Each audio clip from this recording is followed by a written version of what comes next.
All of you. आज हम chapter 6 Premchand ji के साथ 2 दिन ये बनारसी दास चतुर्वेदी जी के द्वारा लिखा गया है। इसके अंतर्गत हम प्रतिवेदन लेखन हमें ख्याल है और सोचो और बताओ आज पढ़ने जा रहे हैं। तो देखिए आप लोग, सबसे पहले हम प्रतिवेदन लेखन पढ़ेंगे, है ना। तो इसमें देखिए पेज नंबर 75 आपको निकालना है ना। 75 में देखिए निम्नलिखित अनुच्छेद पढ़िए लिखा है ना। हम इसको पढ़ के सुनाते हैं आपको। तो देखिए 17 दिसंबर को हमारे विद्यालय का वार्षिकोत्सव मनाया गया। संपूर्ण विद्यालय परिसर को दुल्हन की तरह सजाया गया था।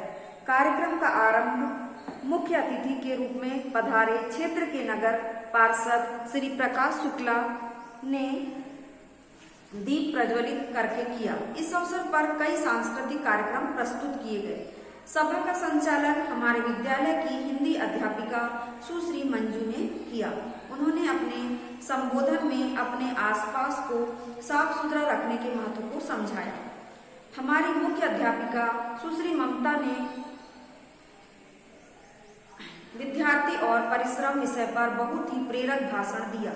मुख्य अतिथि ने सभी कार्यक्रमों और खेल प्रतियोगिताओं में प्रथम, द्वितीय और तृतीय आए बच्चों को पुरस्कार प्रदान किए। खेलकूद में अव्वल आए मनीष, राधा व पवन तथा सांस्कृतिक कार्यक्रम के विजेता रहे रोहित, माधव और रिम्पी को विशेष रूप से सम्मानित किया गया। कार्यक्रम का समापन राष्ट्रगान के साथ हुआ। अब देखिए ये क्या है, एक रिपोर्ट बनाए हैं हमने। किस चीज की? हमारे स्कूल में एनुअल फंक्शन है, वार्षिकोत्सव मनाया गया है। तो उसमें किस प्रकार से कार्यक्रम है उसकी एक रिपोर्ट बनाई गई है ना। तो अब देखते हैं हम कि प्रतिवेदन का अर्थ क्या होता है ना। अब देखिए इसमें भूत या वर्तमान की किसी घटना, प्रसंग या विषय के क्रमबद्ध विवरण को प्रतिवेदन या रिपोर्ट कहते हैं, है ना। चाहे वो मतलब बीत गया हो, चाहे वर्तमान में चल रहा हो, कोई भी जो घटना होती है या प्रसंग होता है उसके क्रमबद्ध विवरण को, कि जैसे कि हमने कोई कार्यक्रम मनाया या एनुअल फंक्शन मनाया तो सबसे पहले क्या किया गया, जैसे यहाँ पर बोला गया कि सबसे पहले विद्यालय परिसर को दुल्हन की तरह सजाया गया।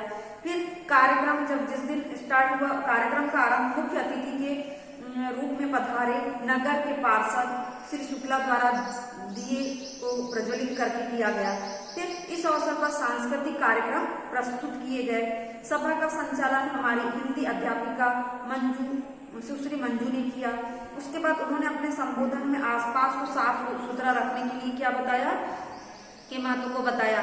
साथ ही उन्होंने विद्यार्थी और परिश्रम विषय पर भी प्रेरक भाषण दिया। मुख्य अतिथि ने सभी कार्यक्रमों और खेल प्रतियोगिताओं में प्रथम, द्वितीय, तृतीय जो बच्चे आए उनको पुरस्कार दिए, है ना। और उसके अलावा जो बच्चे विजेता रहे कार्यक्रम में, सांस्कृतिक कार्यक्रम में, उन्हें भी विशेष रूप से सम्मानित किया। और अंत में कार्यक्रम का समापन किस तरह हुआ, राष्ट्रगान के साथ हुआ। तो वही है प्रतिवेदन, एक रिपोर्ट जो बनाते। प्रतिवेदन का अर्थ होता है रिपोर्ट, है ना। तो जो रिपोर्ट बनाते हैं चाहे वो पहले की हो या वर्तमान समय की, तो उसका विवरण प्रस्तुत करना क्या कहलाता है, प्रतिवेदन लेखन कहलाता है। यह संक्षिप्त किंतु सारगर्भित रचना है, यानी छोटा होता है परंतु उसका कुछ अर्थ होता है, जिसे पढ़कर किसी घटना या कार्यवाही के बारे में सटीक जानकारी प्राप्त हो जाती है ना। जब हम उसको पढ़ते हैं तो उसके बारे में हमको सही जानकारी मिलती है कि ये कार्यक्रम किस चीज का मनाया गया है। अब देखिए किसी सामाजिक अथवा सांस्कृतिक कार्यक्रम का विवरण अथवा किसी घटना या दुर्घटना का विवरण भी प्रतिवेदन कहलाता है। मतलब या तो सामाजिक या सांस्कृतिक कार्यक्रम हो सकता है या कोई घटना या दुर्घटना घटी, जैसे कि हम स्कूल आ रहे हैं, आते आते कोई दुर्घटना घट गई हमारे साथ या किसी और के साथ में, है ना। तो उसका विवरण भी प्रस्तुत करना क्या कहलाता है, प्रतिवेदन कहलाता है। जरूरी नहीं है कि कुछ अच्छे कार्यक्रम होंगे उसी का ही प्रतिवेदन प्रस्तुत किया जाए या बनाया जाए, है ना। कोई घटना या दुर्घटना भी हो सकती है। अब देखिए अपराध की शिकायत के लिए थानों में प्रतिवेदन, कक्ष होते हैं जहां किसी घटना या दुर्घटना से संबंधित शिकायतें दर्ज की जाती है। अब जैसे हमने अभी सांस्कृतिक कार्यक्रम के बारे में बताया, उसकी रिपोर्ट तो हम लिख सकते हैं। फिर अगर कोई चोरी की घटना घट गई हो या कोई दुर्घटना हो गई हो, उसकी शिकायत हम कहाँ करते हैं? पुलिस थाने में। तो वहां पर भी एक कक्ष होता है जहां पर हम उसकी शिकायत दर्ज करते हैं।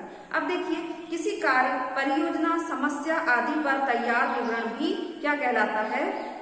चाहे वो कोई सभी कार्य हो, परियोजना हो, समस्या हो, पर तैयार किया गया विवरण क्या कहलाता है? प्रतिवेदन कहलाता है। अब देखेंगे हम प्रतिवेदन के कितने प्रकार हैं? 3 प्रकार है ना। प्रतिवेदन के 3 प्रकार हैं। कौन कौन से? सबसे पहला है यहाँ पर व्यक्तिगत प्रतिवेदन। फिर सेकंड में आएगा संगठनात्मक प्रतिवेदन, है ना। सेकंड आएगा संगठनात्मक प्रतिवेदन। और फिर थर्ड में आएगा विवरणात्मक प्रतिवेदन। 3 प्रकार के हैं, एक व्यक्तिगत, ये संगठनात्मक और फिर विवरणात्मक। अब देखिए, ये व्यक्तिगत प्रतिवेदन क्या होता है? ये किसी व्यक्ति के जीवन या घटना से संबंधित होता है, ये क्या कहलाता है? व्यक्तिगत प्रतिवेदन। दूसरा है संगठनात्मक प्रतिवेदन। तो ये जो होता है वो किसी संस्था या सभा की बैठक से संबंधित होता है, जैसे कि स्कूल के कार्यक्रम वगैरह जो है उससे। फिर विवरणात्मक प्रतिवेदन क्या होता है?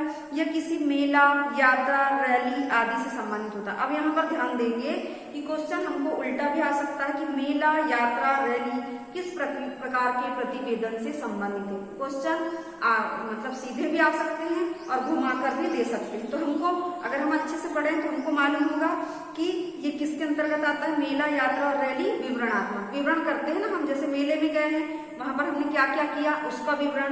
यात्रा में गए हैं किसी, या कोई रैली में गए हैं तो उसका पूरा शुरुआत से लेकर अंत तक के जो विवरण प्रस्तुत करते हैं वो क्या कहलाता है? विवरणात्मक प्रतिवेदन कहलाता है। अब देखिए, प्रतिवेदन लिखते समय ध्यान देने योग्य बातें, कौन कौन से ध्यान देने योग्य बातें होती है? सबसे पहले प्रतिवेदन संक्षिप्त हो, छोटा। जैसे कि ये देखिए, ये येलो बॉक्स में जो बना है, कितने अच्छे से पूरी चीज बताई गई है और छोटा बनाया गया है ना। तो क्या बोला गया? प्रतिवेदन संक्षिप्त हो। फिर सेकंड, उसमें मुख्य बातों का ही उल्लेख हो, है ना, यानी कि बहुत बेकार की बातें ना होना चाहिए। फिर अगला है विवरण क्रमिक हो, यानी कि क्रम से, सबसे पहले क्या हुआ, उसके बाद क्या हुआ, उसके बाद क्या हुआ। ऐसा नहीं कि पहले शुरू वाली घटना बता दिए और फिर आखिरी में अंत वाली राष्ट्रगान वाली बाद में, शुरू में बता दी और बाकी जो है उसको बाद में। ऐसा नहीं होना चाहिए, क्रमबद्ध होना चाहिए, एक के बाद एक हमने क्या क्या किया, है ना। फिर अगला है भाषा और शैली सुस्पष्ट हो, साफ सुथरी होना चाहिए, घुमा फिरा कर नहीं बोलना चाहिए, मैं लिखना चाहिए। फिर अगला है किसी तथ्य का दोहराव ना हो, बार बार उसी घटना को नहीं लिखना है अपने को। फिर लास्ट में है शीर्षक सटीक और सरल हो, यानी जो शीर्षक उसका हम बनाते हैं वो क्या होना चाहिए? सरल और स्पष्ट होना चाहिए। अब देखिए, यहाँ पर एक सूरज कुंड मेला का प्रतिवेदन है। यहाँ पर एक उदाहरण प्रस्तुत किए गए हैं, उसको हमको बिल्कुल ध्यान से पढ़ना है और फिर हमको क्वेश्चन नंबर 12 यानी कि आओ करे 12 हमको करना है। इसलिए एक प्रतिवेदन हमने कौन सा पढ़ा? सांस्कृतिक कार्यक्रम से संबंधित। अब दूसरा हम पढ़ेंगे सूरज कुंड मेला पर प्रतिवेदन। तो देखिए, इसको हम पढ़ रहे हैं, आप ध्यान से सुनिएगा। सूरज कुंड देश की राजधानी दिल्ली के निकट फरीदाबाद में स्थित है। वहां प्रतिवर्ष फरवरी माह में मेले का आयोजन किया जाता है। वहां भारी संख्या में लोग मेला देखने जाते हैं। इस वर्ष इस मेले का मुख्य आकर्षण कश्मीर के कुटीर उद्योगों में बने घरेलू सामान थे, है ना, सूरज कुंड के मेले में। इसमें भारी संख्या में दुकानदार कश्मीर से आए थे। कश्मीर में बने पश्मीना शाल और टोकरियों की काफी मांग थी। दुकानें काफी सजी हुई थी। भारी संख्या में देश विदेश के पर्यटक आए हुए थे। मनोरंजन के लिए लोक गायक और राजस्थान के नर्तकों की टोली आई हुई थी। मैं भी अपने दोस्तों के साथ गया हुआ था। हमने झूले का आनंद लिया। फिर हम आगे आए जहां खाने पीने की दुकानें थी। हमें भूख लगाई थी। वहां हमने गुजराती व्यंजन ढोकले का आनंद लिया। मेला देखते देखते शाम हो गई। फिर हम घर वापस आए। तो ये कब हमने लिखी? 8 फरवरी को अगर लिखा है तो 8 फरवरी डेट डालेंगे 2021, है ना, और फिर यहाँ पर अपना नाम लिखेंगे। अब देखिए, ये हो गया मेले से संबंधित प्रतिवेदन। अब एक चोरी की घटना का प्रतिवेदन प्रस्तुत करना है। तो यहाँ पर हम क्या लिखेंगे? थाना अध्यक्ष, है ना, यापन सेवा में थाना अध्यक्ष, ये भी लिख सकते हैं। पंच कॉलोनी दिल्ली, है ना। उसके बाद महोदय, जैसे हम विषय लिखते थे, यहाँ पर विषय नहीं है, सिर्फ डायरेक्ट अपने को लिखना है। तो अब हमने लिखे महोदय, कल रात हम सब परिवार एक बारात में शामिल होने के लिए फरीदाबाद गए थे। रात को 2 बजे लौटे तो देखा कि घर का ताला टूटा हुआ है। जब हम अंदर आए तो पाया कि अलमारी भी टूटी है और उसमें रखी 50,000 की नकदी, लगभग 3 लाख रुपए के गहने गायब है। निवेदन है कि इसकी रिपोर्ट दर्ज कर यथोचित कार्रवाई करें। अब यहाँ पर वो हमारे लिए कार्रवाई करेंगे, ये तो हमने बताया। जो सूरजकुंड मेला था उसमें तो हमने सिर्फ अपनी घटना जो थी, जो हमने मेले में देखी वो बताया, लेकिन यहाँ पर हमारा सामान गायब हो चुका है, चोरी हो गई है पैसे की। तो अगर वो पुलिस अध्यक्ष जो है या पुलिस के जो व्यक्ति हैं, सिपाही हैं, वो अगर हमारा कार्य करते हैं तो हम उनको क्या करते हैं, थैंक यू बोलते हैं या धन्यवाद देते हैं। इसलिए याद रखिएगा कि चोरी की घटना जो है उसमें धन्यवाद शब्द भी आएगा, है ना। उसके बाद अपना नाम लिखेंगे और फिर जो हमारी कॉलोनी का एड्रेस है वो हम लिखेंगे, ठीक है। तो इस प्रकार से हमको ये चोरी की घटना वाला प्रतिवेदन भी ऐसे ही बनाना है। अब देखिए, आओ करे 12, है ना, ये आओ करे 12 आपको करना है होमवर्क में। इसमें लिखा है, आपका कुत्ता खो गया है, आपको लगता है कि उसको किसी ने चुरा लिया है, आप थाने में इसकी शिकायत दर्ज करना चाहते हैं। अपने कुत्ते का हुलिया बताते हुए एक प्रतिवेदन तैयार कीजिए। तो इसको आपको आज करना है, ठीक है। ये समझ गए आपने। एक बार आपको अच्छे ध्यान से प्रतिवेदन लेखन पढ़ना है और उसके बाद फिर ये पूरा पढ़ने के बाद 12वें क्वेश्चन को आपको करना है, आओ करे 12। अब हम आगे जो है सोचो और बताओ, है ना, और हमें ख्याल है इसके बारे में भी पढ़ लेंगे। तो देखिए, हाँ, अब देखिए इसमें, हाँ, एक और क्वेश्चन आपको करना है, आओ मेरी बारी 6, इसके साथ साथ मेरी बारी 6 और 7 करना है। इसमें भी यही क्वेश्चन है कि आपके विद्यालय के मुख्य अध्यापक ने आपको कैंटीन में खाने की गुणवत्ता के बारे में प्रतिवेदन तैयार करने के लिए कहा है। आपने जांच की और पाया कि वास्तव में उसमें बहुत सारी कमियां हैं। आप इस संदर्भ में एक प्रतिवेदन तैयार कीजिए। यानी अपने अध्यापक ने बोला है तो आपको एक अध्यापक को रिपोर्ट प्रस्तुत करना है, किसके बारे में, कि जो हमारे विद्यालय में कैंटीन है ना, तो वहाँ पर खाने पीने की जो चीजें हैं वो किस प्रकार मिल रही है, अच्छी मिलती है कि बुरी मिलती है, उसके लिए हमको रिपोर्ट प्रस्तुत करना है। या कुछ चीजें अच्छी भी हो सकती है, कुछ बेकार भी हो सकती है, तो एक रिपोर्ट बना के हमको प्रस्तुत करना। तो ये हो गया। आज आपको क्या करना है, आओ करे 12 और ये मेरी बारी 6। उसके बाद हम 7 अभी देखते हैं। पहले हम सोचो और बताओ कर लेते हैं। ये देखिए, प्रेमचंद हिंदी और उर्दू के बड़े लेखक माने जाते हैं। आप प्रेमचंद के अतिरिक्त किसी अन्य लेखक, उसकी कृतियों और साहित्य में उसके योगदान पर चर्चा का आयोजन कीजिए। चर्चा के उपरांत उसका संक्षिप्त परिचय लिखिए। तो सबसे पहले उनका नाम लिखना पड़ेगा, यानी कि प्रेमचंद का तो इस चैप्टर में दिया है। उसके अलावा आप और कोई भी लेखक हो सकते हैं या कोई खिलाड़ी हो सकते हैं, उनके बारे में आपको एक प्रतिवेदन बनाना है। तो सबसे पहले नाम, फिर जन्म स्थान, है ना, उसके बाद माता पिता का नाम, उनके शिक्षा कहाँ की, रचनाएं कौन कौन से, प्राप्त पुरस्कार, कोई भी जयशंकर प्रसाद या अयोध्या सिंह उपाध्याय, कोई भी कवि, जैसे इसमें और कोई आया होगा तो उससे भी आप इसको बना सकते हैं। उसके बाद देखिए, हमें ख्याल है 2 या, इसमें हम बता रहे हैं आपको क्या करना है, 2 या 2 से अधिक व्यक्तियों के बीच बातचीत एवं विचारों के आदान प्रदान को साक्षात्कार कहा जाता है। जैसे कि हम बैठ गए और आप लोग बैठ गए, हम आपसे कुछ प्रश्न कर रहे हैं, है ना, और आप उसका उत्तर दे रहे हैं, तो ये क्या कहलाता है, साक्षात्कार कहलाता है। तो देखिए, आपने समाचार पत्रों में नेताओं, फिल्मी कलाकारों या खिलाड़ियों के साक्षात्कार अवश्य पढ़े होंगे या टेलीविजन पर देखा होगा। एक या कई व्यक्ति किसी एक व्यक्ति से प्रश्न पूछते हैं, है ना, या एक व्यक्ति हो सकता है या कई व्यक्ति हो सकते हैं, किसी एक व्यक्ति से प्रश्न पूछते हैं। जैसे 4-5 लोग बैठ गए अलग अलग विभाग के, है ना, जैसे हम कोई इंटरव्यू देने गए हैं, यानी उसको साक्षात्कार बोलते हैं। तो एक हिंदी का बैठा है, एक इंग्लिश का बैठा है, एक मैथ्स का बैठा है, एक जनरल चीजों का बैठा है, तो वो हमसे कभी पहले हिंदी वाले ने पूछा, फिर मैथ्स वाले ने पूछा, फिर इंग्लिश वाले ने पूछा। इस प्रकार वो हम अकेले व्यक्ति बैठे हैं और हमसे वो क्या कर रहे हैं, प्रश्न कर रहे हैं, और वो व्यक्ति उन प्रश्नों के उत्तर देता है या उन पर अपनी राय व्यक्त करता है ना। बताइए आपको इसके बारे में क्या जानते हो। तो फिर इसी प्रकार से साक्षात्कार होता है ना। तो साक्षात्कार एक साहित्यिक विधा है। साक्षात्कार करने वाले को साक्षात्कार देने वाले के बारे में पूरी जानकारी होती है ना। साक्षात्कार अलग अलग उद्देश्यों के लिए किए जाते हैं, यानी कि जैसे कोई मान लो कि अपन मेरी कॉम के बारे में, तो वो जो लेने वाले हैं उनको उनके बारे में पूरी जानकारी होती है ताकि वो हमको गलत ना बता सके। अब देखिए उद्देश्य के अनुसार साक्षात्कार की प्रक्रिया अलग अलग होती है। साक्षात्कार अनेक तरह के हो सकते हैं, जैसे कर्मचारी चयन के लिए साक्षात्कार, टेलीविजन साक्षात्कार, कोई भी एक है ना दूरभाष साक्षात्कार, समाचार पत्र पत्रिका के लिए साक्षात्कार, मुद्दा आधारित साक्षात्कार। तो ये भी आपसे बनेगा तो आपको करना है। अब हम देखेंगे मेरी बारी 7, है ना, ये मेरी बारी 7 जो है आपको समझा देते हैं, आपको इस क्वेश्चन को भी करना है।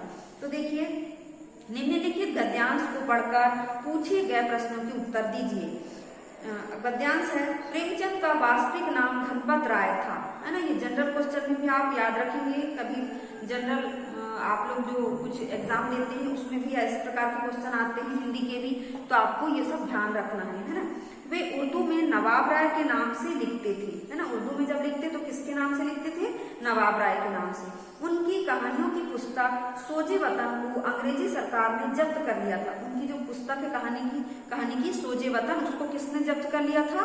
अंग्रेज सरकार ने।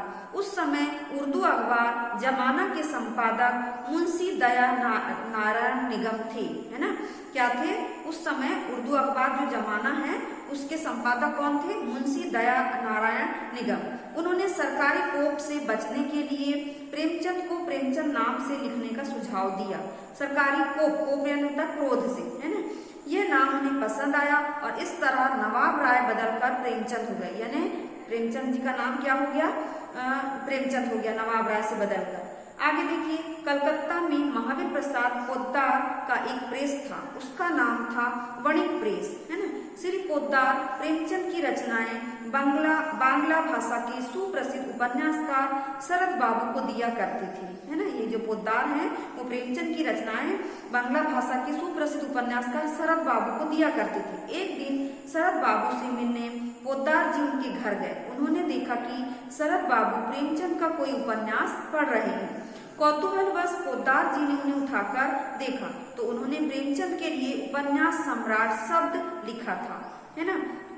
तब से पोद्दार जी ने प्रेमचंद के लिए उपन्यास सम्राट लिखना प्रारंभ कर दिया, यानी कि उनके नाम के आगे क्या लिख दिया? उपन्यास सम्राट मुंशी प्रेमचंद। इस तरह से नवाब राय, प्रेमचंद और फिर उपन्यास सम्राट बन गए। इस प्रकार से प्रेमचंद जी हैं वो किस प्रकार से नवाब राय, फिर प्रेमचंद और फिर उपन्यास सम्राट बन गए।